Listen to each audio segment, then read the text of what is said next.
الحمد لله وكفى والصلاة والسلام على عباده الذين اصطفى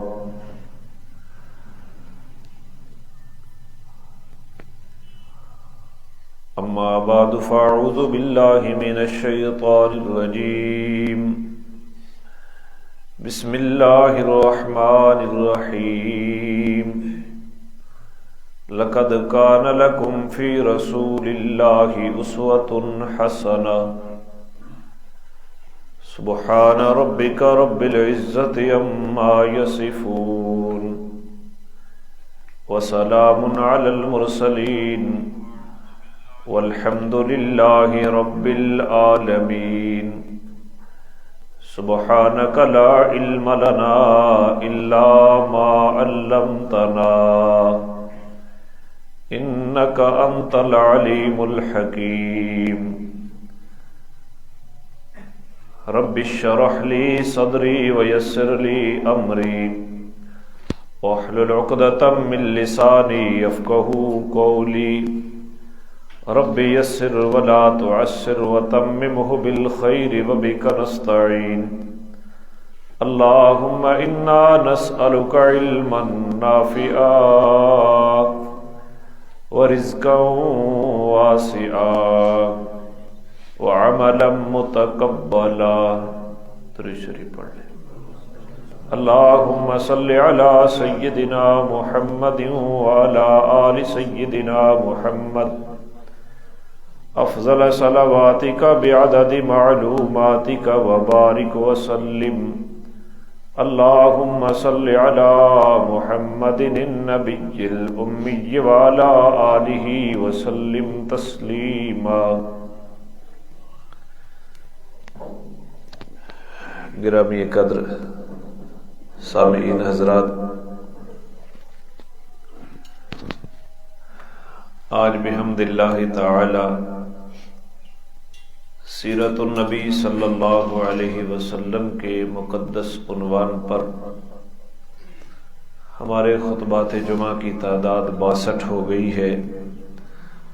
اللہ کریم صحیح بیان کرنے کی توفیق عطا فرمائے اور فریقین کو اس کے مقتضا پر 100% عمل پیرا ہونے کی توفیق عطا فرمائے۔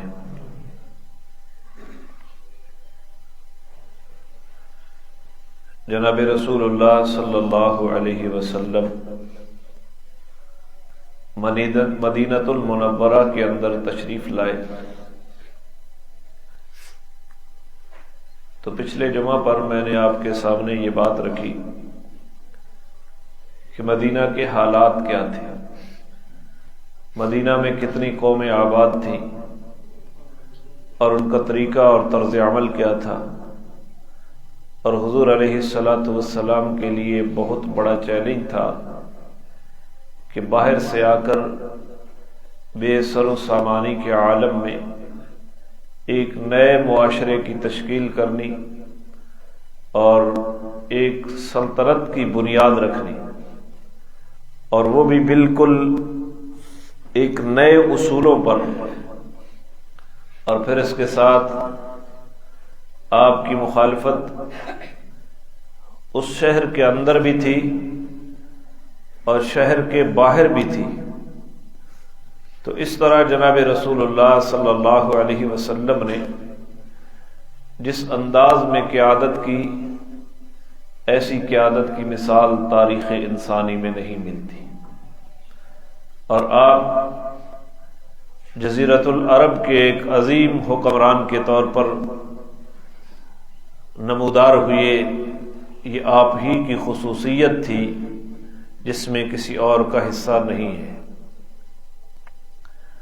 تو پھر میں نے بات بتائی کہ جو ہی آپ تشریف لائے تو مدینہ کے اندر ایک قوم آباد تھی، یہود، جو تورات کے علماء تھے، اگرچہ علمی پوزیشن ان کی کمزور ہو گئی تھی، تعویذات، فالگیری، دم تک وہ محدود ہو گئے تھے، جادوگری، لیکن انہوں نے آتے ہی جناب رسول اللہ صلی اللہ علیہ وسلم کے ساتھ حسد اور بغض کی آگ میں وہ جلنا شروع ہو گئے،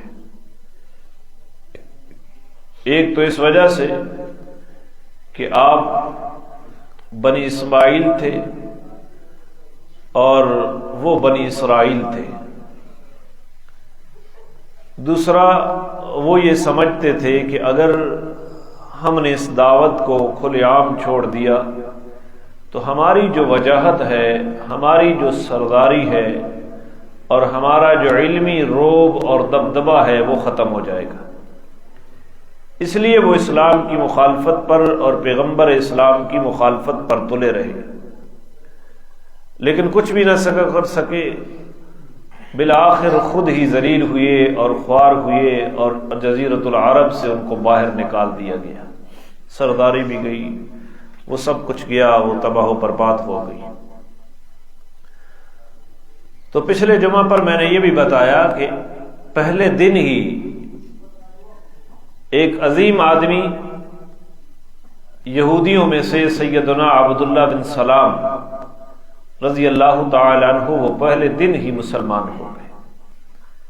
اور اسی طرح ان کا ایک اور عالم میمون بن یامین، انہوں نے آ کر جناب رسول اللہ صلی اللہ علیہ وسلم کی بارگاہ میں اسلام کو قبول کر لیا اور پھر خود تجویز پیش کی کہ یا رسول اللہ آپ پھر یہودیوں کو بلائیں اور اپنی دعوت دیں اور اس دعوت کے اوپر ایک حکم مقرر کر لیں، مجھے آپ چھپا دیں. وہی بات جو حضرت عبداللہ بن سلام کے ساتھ پیش آئی. تو ان کو حکم بنا، آپ نے یہودیوں کو بلایا، میمون بن یامین کو چھپا لیا اور ان کو دعوت اسلام دی. انہوں نے اس سے انکار کیا تو آپ صلی اللہ علیہ وسلم نے وہی تجویز پیش کی جو میمون بن یامین نے دی کہ آپ اپنے معاملات کے اوپر کوئی حکم بنا لیں. تو انہوں نے اس تجویز کو پسند کرتے ہوئے میمون بن یامین کو، وہی آدمی جو اسلام قبول کر لے، ان کو اپنا حکم تسلیم کر لیا کہ وہ جو فیصلہ کریں ہمیں وہ فیصلہ قبول ہوگا. تو میمون بن یامین کو جناب رسول اللہ صلی اللہ علیہ وسلم نے آواز دی تو میمون بن یامین باہر آئے اور آتے ہوئے جملہ بولا، اشہد ان محمد رسول اللہ، کہ میں گواہی دیتا ہوں کہ جناب محمد اللہ کے رسول ہیں. لیکن وہ اپنے وعدے سے پھر گئے. انہوں نے جو فیصلہ کیا تھا کہ جو حکم بنا لیں، تو فیصلہ تو ہو گیا کہ میں اللہ کا رسول مان رہا ہوں، تم بھی اللہ کا رسول مان لو، لیکن انہوں نے انکار کو ترجیح دی اور اپنے فیصلے سے پھر گئے. یہ یہودیت کا وہ پرانا طرز عمل ہے، آج بھی وہ نسلاً در نسلاً اسی طرز عمل پر چلتے آ رہی ہے. اسی طرح یہود کا ایک وفد جناب رسول اللہ صلی اللہ علیہ وسلم کے پاس آیا. اس وقت آپ صلی اللہ علیہ وسلم سورہ یوسف کی تلاوت فرما رہے تھے اور انہوں نے سنی تو جو ان کا سربراہ تھا اسے بڑا تعجب ہوا اور پوچھتا ہے کہ یہ کلام آپ نے کہاں سے سیکھا؟ تو جناب رسول اللہ نے بتایا کہ یہ اللہ کی جانب سے میرے اوپر اترا ہے. تو وہ اپنے ساتھیوں کو کہتا ہے کہ یہ وہی کلام ہے جو جناب موسیٰ علیہ السلام پہ اترا تھا، لہذا دیر نہیں کرنی چاہیے. یہی آخری نبی ہے جن کی بشارتیں تورات کے اندر موجود ہیں اور جناب موسیٰ دیتے آئے. تو وہ جو وفد تھا وہ پورے کا پورا آپ صلی اللہ علیہ وسلم کی دعوت کے اوپر ایمان لے آیا. اس طرح کے کئی یہودی آتے رہے اور مسلمان ہوتے رہے. ایک بڑا عظیم نام ہے سلیمان فارسی رضی اللہ تعالی عنہ. بڑے عجیب یہ نصرانی تھے. خود بیان کرتے ہیں حضرت عبداللہ بن عباس رضی اللہ تعالی عنہ کو، اور ان کی عمر کے بارے میں بہت ساری روایات آتی ہیں کہ انہوں نے حضرت عیسیٰ کا زمانہ پایا تھا. بعض روایات میں آتا ہے کہ حضرت عیسیٰ کا زمانہ نہیں پایا بلکہ حضرت عیسیٰ کے کسی حواری کا زمانہ پایا. کسی نے 350 سال ان کی عمر لکھی ہے اور کسی نے 250 سال. بہرحال تمام تاریخی روایات اس بات کے اوپر متفق ہیں کہ جناب سلمان فارسی رضی اللہ تعالیٰ عنہ کی عمر 250 سال سے زیادہ تھی. اس بات کے اوپر اتفاق ہے. یہ عیسائی تھے، خود بیان کرتے ہیں کہ فارس کے اندر مقام جے ایک دیہاتی قصبہ تھا، وہاں کے شاہی افراد میں سے اس خاندان کا تعلق تھا شاہی خاندان کے ساتھ. تو ان کا والد مجوسی تھا، یہ ایرانی مجوسی تھے، آتش پرست تھے. آتش کدہ اسی ان کے والد کے پاس تھا، سلمان کے پاس. اور ان کا والد جو تھا وہ اپنے قبیلے کا سردار تھا. کہتے ہیں کہ میرے والد کو میرے ساتھ بے انتہا محبت تھی اور میری حفاظت اس طرح کرتے تھے جس طرح کنواری بچی کی حفاظت کی جاتی، اور مجھے گھر سے باہر نہیں نکلنے دیتے. میری ڈیوٹی یہ ہوتی کہ آتش کدہ کی آگ کو جلائے رکھنا، وہ آگ بجھنے نہ پائے. یہ مجوسی مذہب ہے جو آگ کی پوجا کرتے ہیں اور وہ آگ کو ہمیشہ جلائے رکھتے ہیں کہ وہ بجھے نہیں. آج جو احکامات لوگ پوچھتے ہیں کہ قبلہ کی جانب سلنڈر پڑا ہو تو نماز ہوتی ہے یا نہیں ہوتی، تو یہ انہی وساوس کی وجہ سے، مجوسیوں کے اس عبادت کی وجہ سے لوگوں کے دلوں کے اندر یہ خیالات آتے ہیں. بہرحال میں نے اس طرف نہیں جانا. تو یہ آگ کو جلاتے رہتے اور بڑی عجیب کیفیت ہے. آگ خود جلا رہی ہے اور عقیدہ ہے کہ اس کو بجھنے بھی نہیں دینا. وہ آگ جلنے میں کسی بندے کی محتاج ہے اور یہ خود اس آگ کے محتاج ہے. مشرک کی عجیب کیفیت ہوتی ہے. اسے یہ سمجھ نہیں آ رہی ہوتی کہ جس کو میں الہ سمجھ کے پکار رہا ہوں، آیا وہ محتاج تو نہیں ہے. اور الہ تو وہ ہوتا ہے جو ہر قسم کی محتاجیوں سے، آگ جلنے میں کسی کی محتاج ہے اور اس کو جلا کے رکھ رہے ہیں. آتش کدہ اس کو میں جلاتا تھا تو میرا والد مجھے نہیں نکلنے دیتا. ایک دن میرا والد تعمیراتی کام کے سلسلے میں مصروف تھا اور مجھے حضرت سلمان کہتے ہیں کہ مجھے بھیجا کسی کھیت وغیرہ کی نگرانی کے لیے. تو میں گیا پتہ کرنے کے لیے. تو گھر سے پہلے دن نکلا، رستے میں عیسائیوں کی ایک عبادت گاہ آئی اور اس عبادت گاہ کے اندر سے کچھ آواز آ رہی تھی. میں اس عبادت گاہ کے اندر چلا گیا تو وہ عیسائی لوگ نماز پڑھ رہے تھے. اس وقت دنیا کا سچا مذہب عیسائیت تھا. تو میں نے ان کے طریقہ عبادت کو دیکھا تو بڑا پسند آیا. میں اس سے مانوس بھی ہوا، مطمئن بھی ہوا. میں سارا دن وہ کھیت میں کہاں گیا، اسی عیسائیوں کی عبادت گاہ میں بیٹھا رہا اور ان سے ان کے مذہب کے متعلق معلومات کرتا رہا یہاں تک کہ سورج غروب ہو گیا. سورج غروب کے بعد میں اپنے گھر آیا اور میرے والد نے لوگوں کو دوڑایا کہ سلمان کا پتہ کرو، سلمان کہاں گیا ہے. لوگ میری تلاش میں. میں مغرب کے بعد گھر آیا تو والد نے پوچھا کہ کہاں گئے تھے، تو میں نے ساری بات بتا دی کہ میں اس طرح گیا اور رستے میں ایک عبادت خانہ نصارہ کا تھا. میں نے ان کی طرز عبادت کو دیکھا تو مجھے وہ بڑی پسند آئی اور مجھے اپنی عبادت سے ان کی عبادت اولا نظر آئی، افضل نظر آئی. ہم آگ کی پوجا کرتے ہیں اور وہ نماز پڑھ رہے ہیں. مجھے ان کا مذہب اچھا لگتا ہے.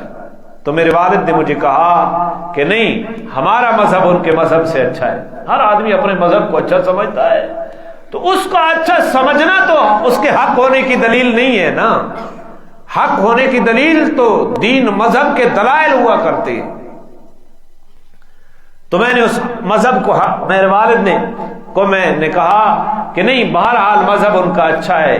تو میرے باپ کو خطرہ ہوا کہ یہی کہیں گھر سے بھاگ نہ جائے. اس نے مجھے بیڑیاں ڈال دی اور گھر کے اندر قید کر دیا.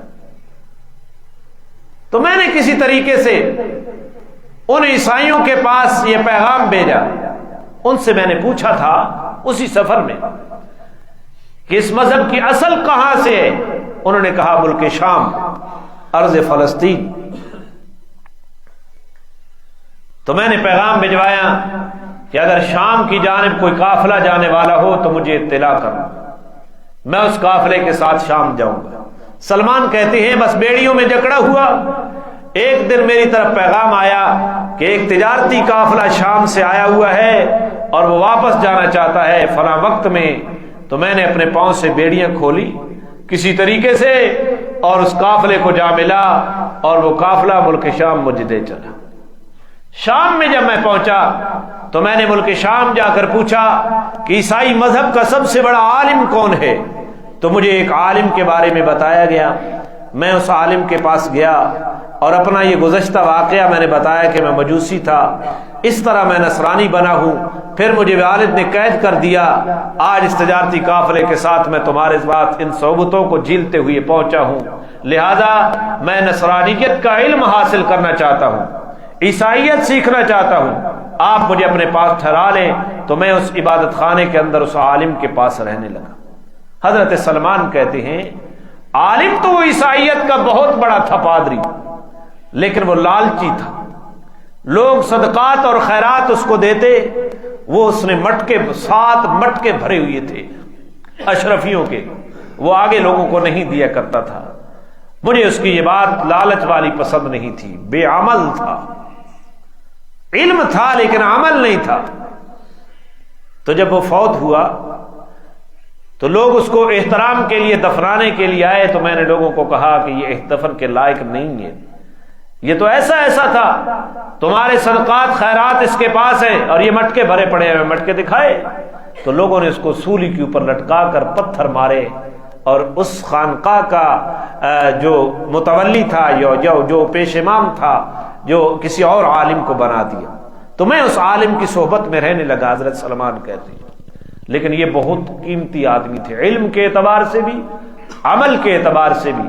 میں ایک طویل عرصہ اس عالم کے پاس رہا اور نصرانیت کا علم حاصل کیا۔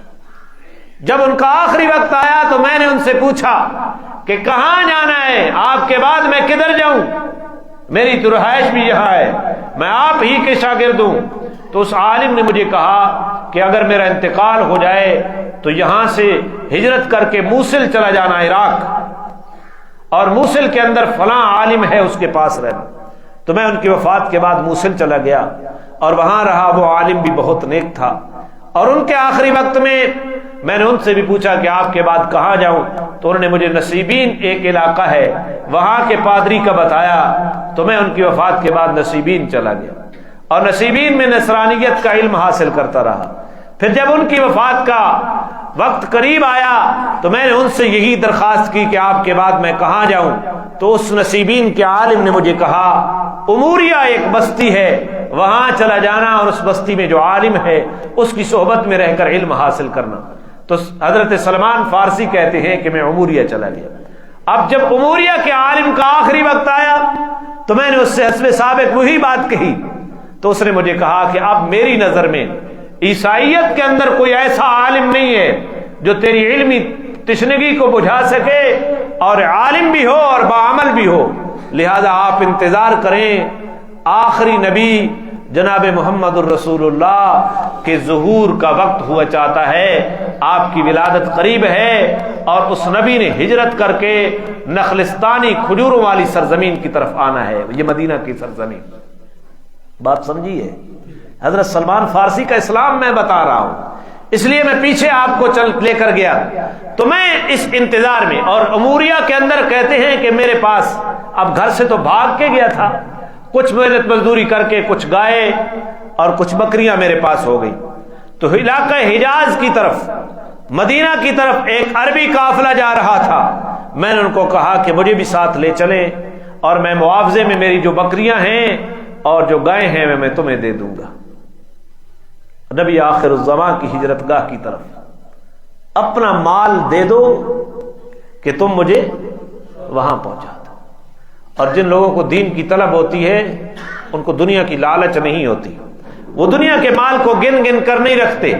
آئیے تبلیغ والوں کو دیکھیں، یہ کہاں کہاں جا رہے ہیں، بیرون کے سفر کر رہے ہیں، 7 مہینے، ایک سال سفر کر رہے ہیں، اپنی جیب سے پیسے خرچ کر کے جو کماتے ہیں اور اس کو جوڑ کے رکھتے ہیں تو اللہ کے دین کے سفر کے اوپر نکل پڑتے ہیں، اور ہم جو کماتے ہیں وہ جوڑ جوڑ کے رکھتے ہیں، نہ زکوٰۃ کا پتہ ہے نہ صدقات کا پتہ ہے۔ تو سلمان فارسی کہتے ہیں کہ میں نے اس عالم کے کہنے کے اوپر اس نبی کی ہجرت گاہ کی طرف جانے والے قافلے سے یہ سودا کیا کہ میرے پاس جتنی گائے اور بکریاں ہیں یہ تم لے لو اور مجھے وہاں پہنچا دو۔ لیکن میں اس لوگوں کے ساتھ چل پڑا، رستے کے اوپر وادی قرا کے اندر ان لوگوں نے میرے ساتھ زیادتی کی، انہوں نے مجھے ایک یہودی کے ہاں بیچ دیا، آزاد آدمی تھا، بیچ دیا، اور اس یہودی کے پاس میں رہتا رہا۔ وہاں بھی کچھ کھجور کے باغات تھے۔ پہلے میرے دماغ میں تھا کہ شاید یہی ہجرت گاہ ہو آخری نبی کی، لیکن اطمینان نہیں ہوتا تھا۔ حضرت سلمان کہتے ہیں عبداللہ بن عباس کو کہ میں 10 جگہوں پہ بکا، چند ٹکوں کے عوض 10 جگہوں پہ میں بکتا بالآخر بنو قریظہ کے ایک یہودی نے مجھے خریدا، اور جس دن جناب رسول اللہ صلی اللہ علیہ وسلم ہجرت کر کے قباء تشریف لائے، حضرت سلمان فارسی کہتے ہیں کہ میں کھجور کے درخت کے اوپر چڑھا ہوا تھا اور کھجور کی کاٹ چھانٹ کر رہا تھا، تو جو میرا آقا تھا وہ اسی کھجور کے درخت کے نیچے بیٹھا، وہ یہودی، اس کا چچا زاد بھائی وہ بھی یہودی ہے، وہ آیا اور اس نے میرے آقا کو یہ خبر دی کہ خدا بنی کیلا کو ہلاک کرے۔ بنی کیلا انصار کو کہتے ہیں، خدا بنی کیلا کو ہلاک کرے۔ ایک اجنبی شخص کو وہ لے کر آ گئے ہیں اور اس کے گرد جمع ہو گئے ہیں اور اس کو آخری نبی کہتے ہیں۔ میں نے حضرت سلمان فارسی کہتے ہیں یہ جملہ سنا تو ایک وجد کی کیفیت طاری ہو گئی اور میرے جسم کے اندر کپ کپی طاری ہو گئی۔ ایک سینکڑوں سال کا سفر طے کر کے، جو نئے ابھی آ رہے ہیں نا ان کو سینکڑوں سے تعجب ہوگا کہ بندے دی عمر بھی سینکڑوں سال ہوتی ہے۔ اب ان بیچاروں کو پتہ ہی نہیں ہے کہ میں پہلے یہ بتا چکا ہوں سلمان کی عمر کتنی ہے۔ تو حضرت سلمان اتنا لمبا سفر کر کے جس نبی کے انتظار میں نکلے، آج یہ مشین پھر گڑبڑ ہے، یہ سانس اتنا پی رہی ہے نا، اس کو پتہ نہیں کیا کر دیتے۔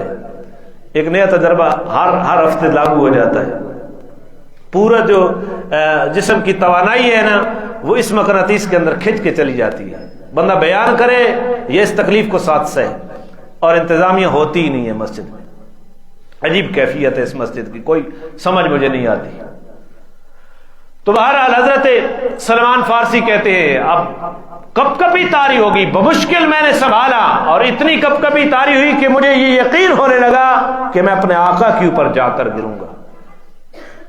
کپ کپی تو طاری ہونی تھی، اتنا لمبا سفر کر کے دین متین کو سیکھ کر، اور جس نبی کے انتظار کے لیے سلمان فارسی بکتا آیا، مال بھی سارا دلا دیا، اس نبی کے انتظار کے سلسلے میں ہیں۔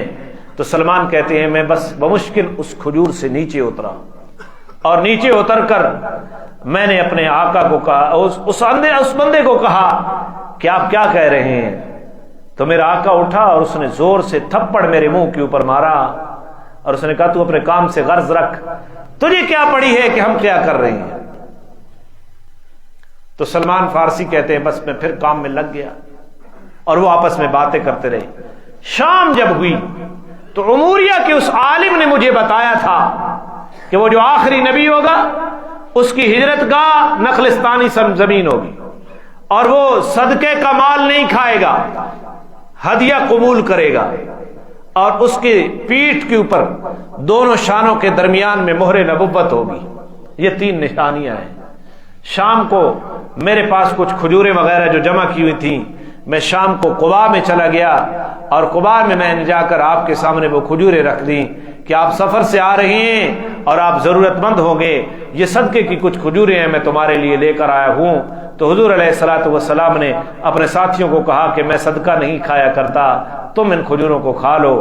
تو میں نے دل میں کہا کہ ایک نشانی تو پوری ہوگی، ایک نشانی تو پوری ہوگی کہ صدقے کی کھجوریں۔ اور پھر اس کے بعد میں پھر واپس آ گیا، پھر کچھ جمع کرتا رہا۔ غلام جو تھا بکتا بکاتا ہوا کچھ بھی نہیں تھا، کچھ کھجوریں جمع کی۔ آپ اتنے میں مدینے میں آ گئے، اور میں مدینے میں آپ صلی اللہ علیہ وسلم کے پاس شام کو کام سے چھٹی کر کے آیا تو میں نے وہ کھجوریں رکھیں کہ میں پہلے صدقے کی لے آیا اور آپ نے وہ قبول نہیں کی، یہ ہدیہ ہے، تو آپ نے خود بھی کھائیں اور اپنے صحابہ کو بھی کھلائیں۔ تو میں نے دل میں کہا کہ دوسری نشانی پوری ہو گئی، پھر واپس چلا گیا۔ پھر کچھ کھجوریں، پھر کام کرتا رہا۔ پھر ایک دن کام سے فارغ ہوا تو آیا تو آپ ایک جنازے کے سلسلے میں بقیع کے قبرستان میں آئے ہوئے تھے اور میں آپ کے سامنے آ کر بیٹھ گیا، دعا سلام کی، اور پھر پیچھے ہٹ کر میں نے آپ کی مہر نبوت کو دیکھنا چاہا تو آپ نے مہر نبوت دکھائی اور میں نے چوم لیا اور میں نے اسلام قبول کر لیا۔ میں نے، یہ تاریخ ہے حضرت سلمان فارسی کی، اسلام قبول کر لیا۔ لیکن چونکہ میں غلام تھا، میں آزاد نہیں تھا کہ میں آپ کے ساتھ پھر غزوات میں شریک ہوں، لہذا میں غزوہ بدر میں شریک نہ ہو سکا، غزوہ احد میں بھی شریک نہ ہو سکا۔ غلامی کی وجہ سے میں آپ صلی اللہ علیہ وسلم کے ساتھ جہاد میں شریک نہیں ہو سکا۔ ایک دن نبی پاک نے مجھے فرمایا، سلمان اپنے آقا سے مکاتبت کیوں نہیں کر لیتے؟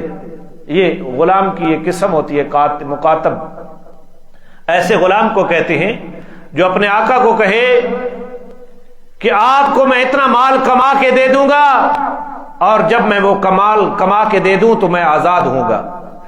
تو حضرت رسول اللہ کے اس تجویز کے اوپر میں نے اپنے آقا اس یہودی بنو قریظہ کے یہودی سے بات کی کہ آپ مجھے اپنے مکاتب بنا لیں، تو اس نے کہا ٹھیک ہے میں تجھے مکاتب بنا لیتا ہوں، 40 اوقیہ سونا جب کما کے دے گا اور ایک 300 درخت کھجور کے باغ لگا کر دے، جب وہ پھل آور ہوں گے اور ایک 40 اوقیہ سونا جب تو کما کر دے گا تو تو آزاد ہو جائے گا۔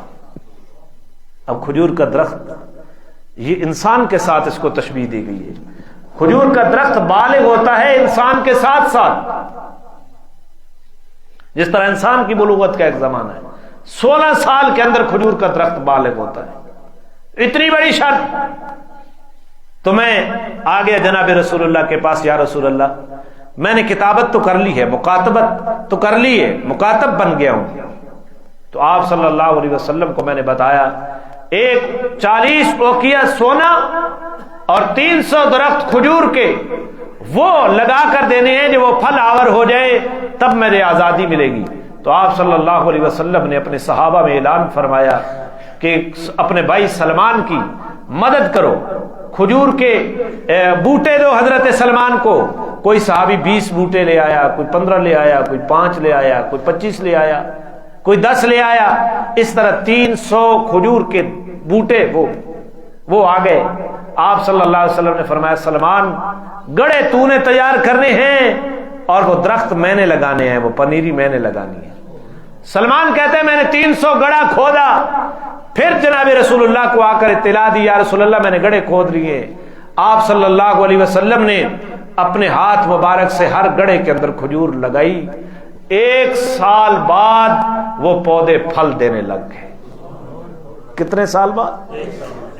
عموماً کتنے سال بعد دیتے؟ 16 سال بعد۔ تو یہ میرے نبی کا کیا ہے؟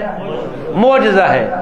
تو فرمایا ہوگا نا کہ اب مدد کے لیے پکارنا تو مجھے پکارنا، سجدہ کرنا تو میرا کرنا، منت منوتی دینی تو میری نہیں، قسم اٹھانی تو میرے نام کی اٹھانی، کیونکہ نئے نئے درخت لگائے وہ کتنے عرصے میں تیار ہو گئے؟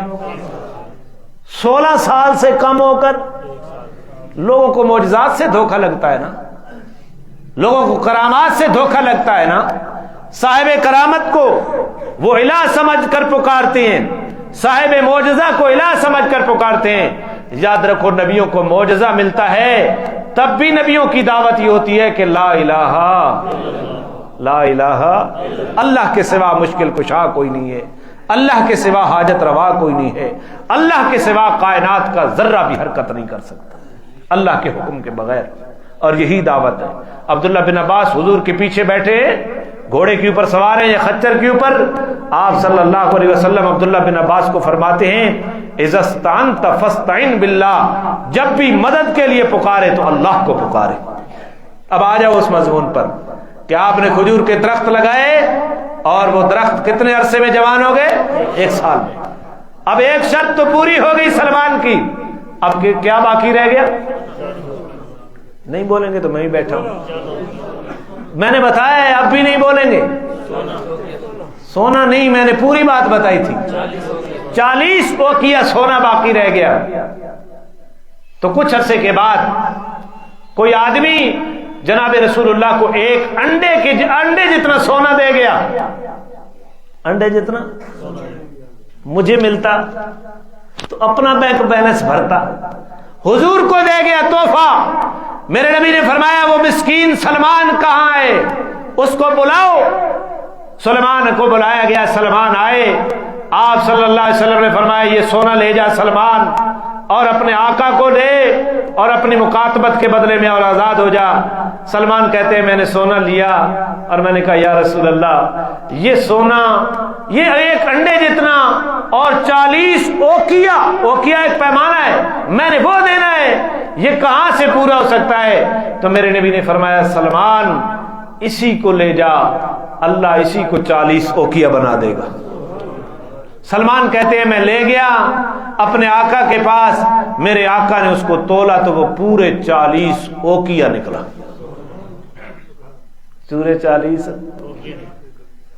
حضور کی دعا کی برکت سے، لہذا آپ مشکلات میں پکارنا ہے تو نبی کو، منت دینی ہے تو کس کے نام کی؟ نبی نے معجزہ جو دکھایا، لیکن نبی کی دعوت پھر بھی کیا رہی کہ لوگوں الہ کون ہے بولتے نہیں ہیں۔ اس سپیکر دا تا بیڑا گھر کنجے ہو گیا نا، میں آخدا بھائی اس نو تالا رکھا کرو، اس کو نہ کھولا کرو، اس نے کچھ کو کسی نے چھیڑا ہے، میرا گلا بالکل خشک ہو گیا ہے، اب میں بڑی مشکل سے بول رہا ہوں۔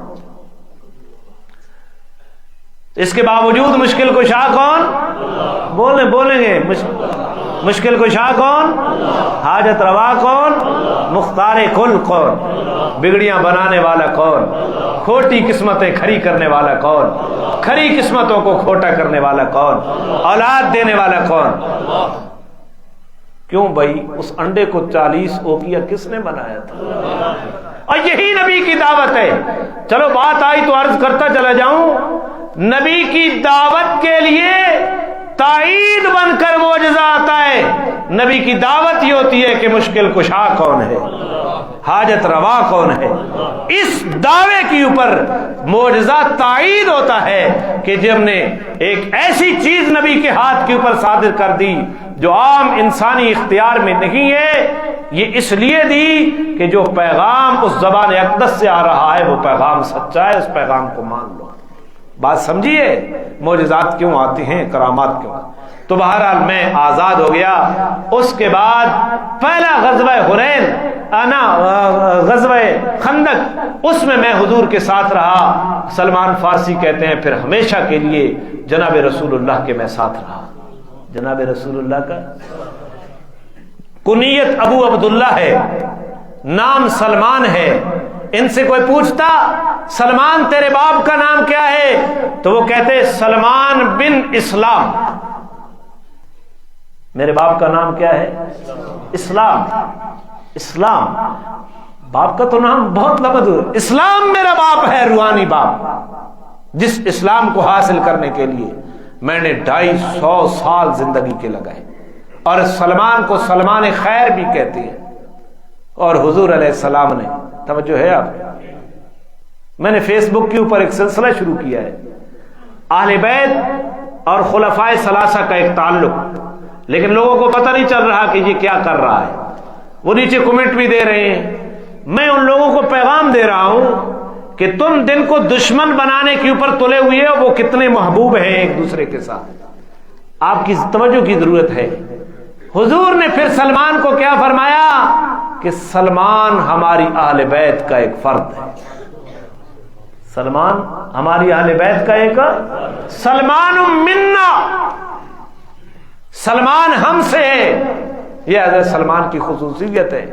فارس سے چلا، مجوسی تھا، عیسائی بنا، 4 عالموں کے پاس 4 شہروں میں گھوما، اور وہاں سے لٹا پٹا سلمان 10 آدمیوں کے آگے بکتا بکاتا مدینے پہنچا۔ آخری نبی کے انتظار میں بالآخر جناب رسول اللہ کی صحبت حاصل ہوئی، اور میرے نبی کو پورا واقعہ بتایا. اور سلمان کہتے ہیں عبداللہ بن عباس کو کہ میں نے اسی طرح یہ پوری اپنی زندگی کا کردار جناب رسول اللہ کے سامنے رکھا اور میرے نبی نے آپ کو یہ اعزاز بخشا کہ سلمان ہماری اہل بیت کا ایک فرد ہے. ہماری اہل بیت کا کیا ہے؟ ایک فرد ہے. تو حضرت سلمان فارسی مسلمان ہو گئے.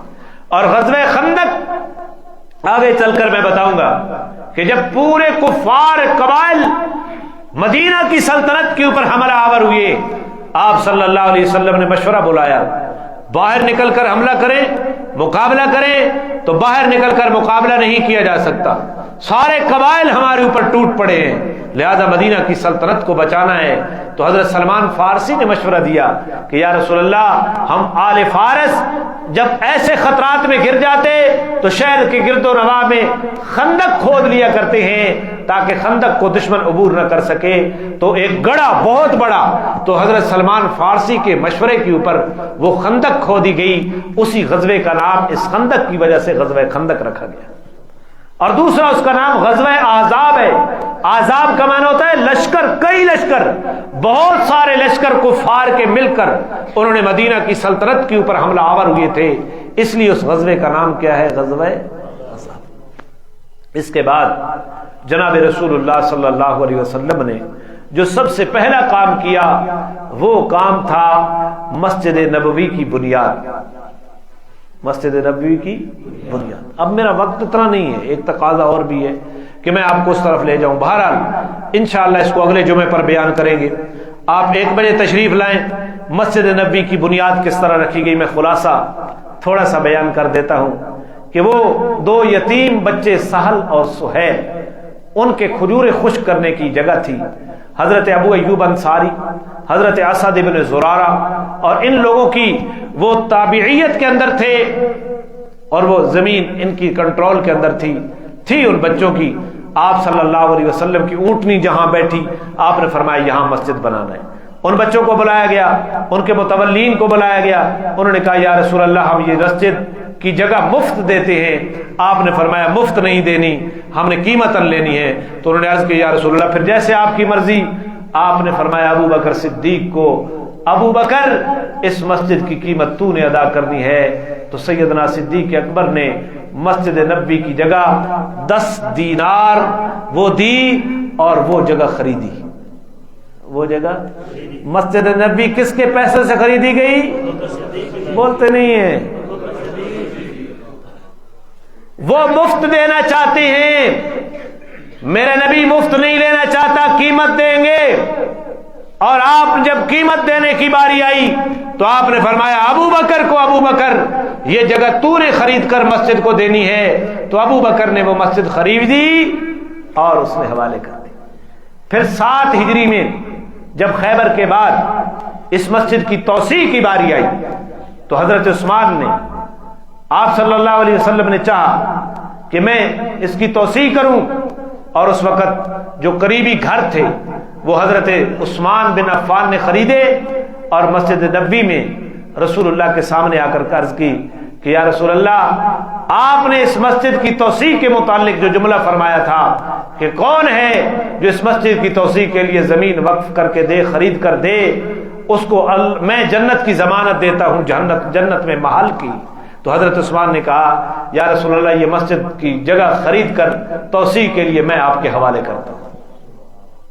حضور کی زندگی میں بنیاد رکھی تو خرید کر کس نے دی؟ بولتے نہیں ہیں. تائیں تو رافضیہ دا جواب ہی کوئی نہیں ہونا تواڈے کو. ابو بکر صدیق نے خرید کر دی، پیغمبر کے حکم سے خرید کر دی. حضور کو پتا تھا کہ ابو بکر وہ ہے جس کے احسانات، جو احسان کرتا ہے لیکن احسان کو یاد بھی نہیں رکھتا. پھر اور جب 7 ہجری میں توسیع کی باری آئی تو توسیع کے لیے جگہ خرید کر کس نے دی؟ حضرت عثمان. اور جب بنیاد رکھی گئی تو آپ صلی اللہ علیہ وسلم نے پہلا پتھر خود رکھا. 3 ہاتھ گہری بنیاد تھی. دوسرا ابو بکر سے رکھوایا، تیسرا عمر سے رکھوایا، چوتھا عثمان سے رکھوایا اور 5واں علی سے رکھوایا. 5واں علی سے رکھوایا. اس کے بعد باقی صحابہ نے پتھر رکھے.